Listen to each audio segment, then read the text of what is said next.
Hi, Liz Child for Green Earth Organics here. Today I'm going to be cooking another recipe from my cookbook, which is available on the website, and I'm going to be making one of my favourite cakes, a raw coffee and walnut slice. Okay, so we start off by soaking some cashew nuts for the creamy top layer of the coffee cake. So I'm going to start by soaking 2 mugs.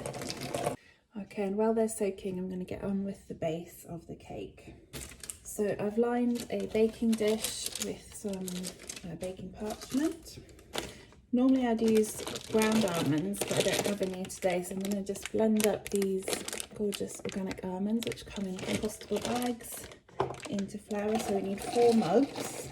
We also need 2 mugs of dates. So these are pitted dates. I'm just going to chop them in just to help them blend nicely. And 1 mug of walnuts. And I'm going to add a pinch of salt. And this is much easier to make in a food processor than a blender. This blender's not really the right thing to use, but my food processor is broken. So I'm going to stop the blender every few seconds and stir things around. And I'm just going to blend it until it's a nice crumbly, sticky mixture. So you don't want to blend it too much so it turns to nut butter. Just stop when it's nice and crumbly and sticky.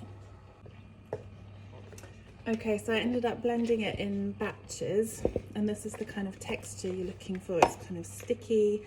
When you squeeze it, it sticks together like this.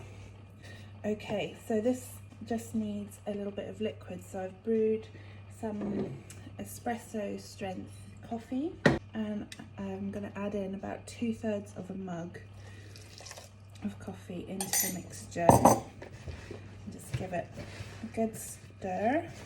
Okay, so that's the base layer done. So you just want to pop it into the bottom of your lined baking tray.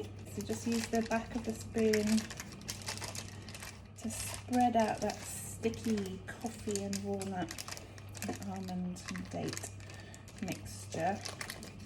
So I'm just going to pat this down into a really neat layer and then get on with the topping. So here's how it looks so far.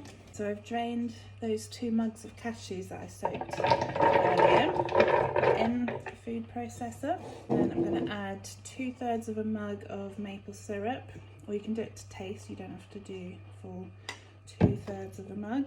Okay, and then we want 1/2 mug of coconut oil. So we sell this really nice organic one at the farm. But if you don't like the flavour of coconut, you can find a refined coconut oil, which is flavourless, or you could substitute it with some cacao butter, just any kind of fat that sets solid. So I'm just going to melt 1/2 mug of coconut oil, going in, and then about 1/3 of a mug of espresso strength coffee. Okay, so just give that a really good blend until it's perfectly smooth. And then we have this gorgeous glossy coffee cream, which we then pour on top of the cake. Okay, and then just smooth it out with a spatula so it's evenly spread. Pop this in the freezer just to set nice and quickly, so I can cut it and show you how it looks in a bit. But you can put it in the fridge to set overnight if you like.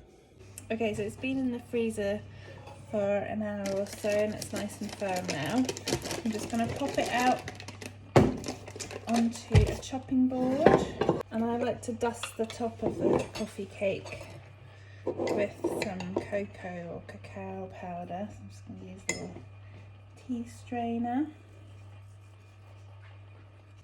So here's what it looks like. Super rich and fudgy, and just the best treat with a cup of coffee. So it's quite a big recipe. You can definitely halve it and use a smaller tin to set the cake in, but it does freeze really well. So what I like to do is just keep out a few pieces and freeze the rest, and then just take them out and defrost them as and when I need them. Enjoy!